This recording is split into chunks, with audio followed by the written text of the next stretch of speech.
নমস্কার বন্ধুরা, সবাইকে জানাই আমার চ্যানেলে অনেক অনেক স্বাগত। তো আজ আমি আপনাদেরকে দেখাবো কিভাবে ঝরঝরে পোলাও বানানো যায়। তো চলুন শুরু করা যাক। তো সবার প্রথমে আমি এখানে নিয়ে নিয়েছি গোবিন্দভোগ চাল 600 গ্রাম মতো, যেটাকে আমি খুব ভালো করে ধুয়ে রেখেছি। তারপরে গ্যাসে আমি জল গরম করতে বসিয়ে দিয়েছি, তার মধ্যে ধুয়ে রাখা চালটা আমি দিয়ে দেব। চালটাকে আমি প্রায় 15 মিনিট মতো ঢাকা দিয়ে সেদ্ধ করতে দিয়ে দেব। 15 মিনিট পর ঢাকাটা খুলে দেখে নেব চালটা কতটা সেদ্ধ হয়ে আছে। চাল কিন্তু ততটা সেদ্ধ হয়নি, তাই আমি এটাকে আরও 15 মিনিট মতো সেদ্ধ করতে বসিয়ে দেব ঢাকা দিয়ে।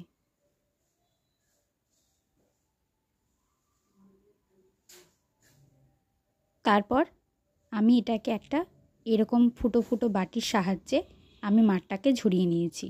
আপনারা কিন্তু ওপরে একটু করে ঠান্ডা জল দিয়ে দেবেন, তাহলে ভাতের যে চ্যাটচ্যাটে ভাবটা থাকে সেটা কিন্তু লাগবে না। সেই জন্য আমি এখানে অল্প করে জল দিয়ে সেটাকে ঝরিয়ে নিয়েছিলাম। তারপর আমি এটাকে একটা পাত্রে ঢেলে তার মধ্যে কিছু পরিমাণ আদা পেস্ট দিয়ে দিয়েছি। সেটা আমার এখানে ভিডিও শটটা নেওয়া হয়নি, তার জন্য আমি ক্ষমা প্রার্থী। তারপরে এখানে সামান্য পরিমাণে ঘি নিয়ে চালের মধ্যে ভালো মতো করে মাখিয়ে নিয়েছি। মাখানো হয়ে গেলে সেটাকে একটা সাইডে রেখে দিয়ে তারপর আমি একটা কড়াই বসিয়ে তার মধ্যে দিয়ে দেব 100 গ্রাম মতো সাদা তেল। আপনারা চাইলে ঘিও ইউজ করতে পারেন, ঘি দিয়ে করলে খেতে ভালো লাগে, কিন্তু আমি এখানে ভাজার সময় সাদা তেলই ইউজ করেছি। তারপরে একটা তেজপাতা দিয়ে দিয়েছি, তারপর গোটা গরম মশলা। আমি এখানে খুব গোটা গরম মশলা বেশি পরিমাণে দিইনি, কারণ আমি গরম মশলা খেতে খুব একটা ভালোবাসি না। তারপরে দিয়ে দিয়েছি কিশমিশ। আমি কিন্তু কিশমিশটা ভিজিয়ে রাখিনি, আমি কিন্তু এমনি তেলের ওপরে কিশমিশটা দিয়ে দিয়েছি। তেলের ওপর কিশমিশ দিয়ে দিলে কিশমিশগুলো খুব ভালো করে ফুলে ওঠে। কিশমিশটা ভালো মতো করে ভাজা হয়ে গেলে তার মধ্যে দিয়ে দেবো আমি কাজু। কাজুটাও খুব ভালো করে আমি ভেজে নেব। হালকা হালকা করে কাজুটা ভেজে নিয়ে তারপরে দিয়ে দেব ম্যারিনেট করে রাখা চালগুলো।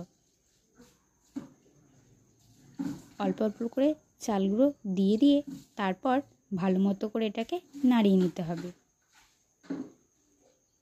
অনবরত এটা কিন্তু নাড়তে থাকতে হবে, না হলে কিন্তু তলে লেগে যাওয়ার চান্স থাকবে। খুন্তির সাহায্যে এভাবে তল হাপড়ে নেড়ে নিতে হবে। তারপর দিয়ে দেব হলুদের গুঁড়ো। আমি এখানে 600 গ্রাম চালে ওই 3 চামচ মতো হলুদ দিয়েছি। আপনারা কীরকম কালার পছন্দ করেন সেই অনুযায়ী হলুদটা দিয়ে দেবেন। হলুদটা দিয়ে দেওয়ার পর ভালো মতো করে আমি চালের সাথে হলুদটাকে মাখিয়ে নেব। তারপরে খুব ভালো করে মাখানো হয়ে গেলে দিয়ে দেবো স্বাদ মতো লবণ। আমি এখানে 2 চামচ মতো লবণ দিয়েছি। তারপরে নিয়ে নেব চিনি। আমি এখানে প্রায় 200 গ্রাম মতো চিনি নিয়ে নিয়েছি। চিনিটা খুব ভালো করে এভাবে ছড়িয়ে তারপরে এটাকে মাখিয়ে নিতে হবে। আমি ঠিক এই সময়তেই চিনিটা ব্যবহার করেছি। ব্যাস, চিনিটা মাখানো হয়ে গেছে। তারপর এটাকে ঢাকা দিয়ে রেখে দেবো প্রায় 20 মিনিট মতো। দেখুন 20 মিনিট পর তেলটা কেমন একটা বাইরে বেরিয়ে এসছে। তারপর এটাকে ভালো মতো করে আমি নেড়ে নেব। তারপর এটাকে আমি আবারও ঢাকা দিয়ে রেখে দিয়েছিলাম প্রায় 10 মিনিট মতো। 10 মিনিট পর দেখুন আমাদের পোলাওটা যেন হয়ে এসছে মনে হচ্ছে।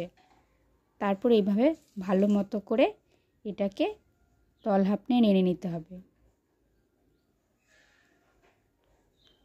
ব্যাস, আমাদের পোলাও কিন্তু একদম রেডি হয়ে এসছে। তারপর এটাকে নিচে নামিয়ে ঠান্ডা করতে দিয়ে দেব। দেখুন কি সুন্দর ঝরঝরে পোলাও হয়েছে, আর কি সুন্দর অল্প সময়ের মধ্যেই তৈরি হয়ে গেল আমাদের আজকের পোলাও। তারপর একটা প্লেটে আমি পোলাওটাকে সাজিয়ে নিয়েছি। আমার রেসিপি যদি ভালো লেগে থাকে তাহলে অবশ্যই একটা লাইক করে দেবেন। নমস্কার।